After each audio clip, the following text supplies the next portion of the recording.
समुंदर के किनारे एक छोटे से टीले के पास कुछ घर था। यहाँ बहुत कम लोग रहते थे और सभी लोग मछुआरा थे। रोज समुंदर से मछली पकड़ के हबीबपुर के बाजार में बेचते थे। ऐसे ही एक मछुआरा था सुरेश। सुरेश रोज सुबह अपने छोटे से नाव को लेकर बीच समुंदर में मछलियाँ पकड़ने के लिए जाता। रोज की तरह आज भी वो रवाना हो गया। कहते हैं सुबह सुबह बीच समुंदर में जाल फेंक के बहुत मछलियाँ पाए जाते हैं, इसलिए वो जल्दी निकल पड़ा।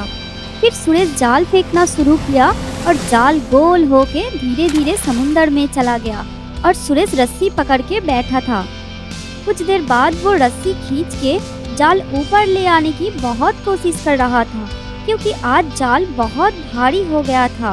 अब सुरेश पूरी ताकत लगा के जाल खींचा और नाव के ऊपर ले आया, लेकिन जाल में एक भी मछली नहीं थी, सिर्फ समुंदर में पड़ा हुआ कचरा के अलावा। आज पहली बार मछली की जगह इतना सारा कचरा देख के सुरेश बहुत उदास हो गया। फिर जाल से कचरा फेंकने लगा। तब कचरे में से एक बोतल देखकर उसको कुछ अजीब सा लगा। उसने सोचा कि शायद इस बोतल के अंदर कुछ है। फिर सुरेश बोतल उठा के देखा कि धुएं जैसा कुछ लगातार एक ही जगह में घूम रहा है। ये देख के वो सोच में पड़ गया। फिर उसने बोतल का ढक्कन खोला और तुरंत धुआं बाहर निकल गया। उस धुएं से एक भूत निकल आया। सुरेश भूत को देखकर बहुत डर गया और पूछा, तुम कौन हो?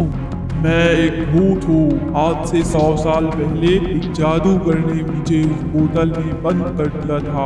आज तुमने मुझे आजाद किया। डरा हुआ सुरेश घर लौटने की कोशिश करने लगा। तुम्हें आजाद करके मैं बहुत खुश हूँ, लेकिन अब मुझे जाना होगा। घर में मेरा बीवी मेरा इंतजार कर रही है। रुको, तुमने मेरा इतना बड़ा उपकार किया है, मैं तुम्हें खाली हाथ नहीं जाने दूंगा। बोलो तुम्हें क्या चाहिए? जो मांगोगे वही मिलेगा, लेकिन तुम्हें बिना रुके कुछ ना कुछ मांगना होगा, नहीं तो मुझे बहुत गुस्सा आएगा और मैं तुम्हें खा जाऊंगा। ये सब सुन के सुरेश और भी डर गया। क्या करना चाहिए कुछ समझ नहीं पाया, क्योंकि बिना रुके कुछ ना कुछ मांगना संभव नहीं है। फिर उस भूत ने कहा, जल्दी बताओ क्या चाहिए तुम्हें? इतना समय क्यों ले रही हो? जल्दी बोलो, जल्दी बोलो, यही तो मैं बहुत गुस्सा हो जाऊंगा। आप क्या सोच रही हो? मेरे पास उतना समय नहीं है। इस स्थिति में सुरेश के दिमाग में एक बुद्धि आई और उसने बोला, नहीं, वो मैं ये सोच रहा था कि तुम इतने बड़े और शक्तिशाली हो, पर इस छोटे से बोतल में कैसे घुस गए? तुम मूर्ख मनुष्य के ऐसे ही सवाल होते हैं, ये तुम्हारे समझ के बाहर है। एक भूत के लिए कुछ भी असंभव नहीं है, मैं सब कुछ कर सकता हूँ। तब सुरेश भूत को ज्यादा गुस्सा दिलाने के लिए बोला, मुझे लगता है इस छोटे से बोतल में अपने आप घुस जाना एक भूत के लिए कभी भी संभव नहीं है। किसने कहा ये संभव नहीं है? मैं तुम्हें पहले ही कहा था कि एक भूत के लिए कुछ भी असंभव नहीं है, और ये एक छोटी सी बात है। मैं अभी अंदर जाके दिखाता हूँ।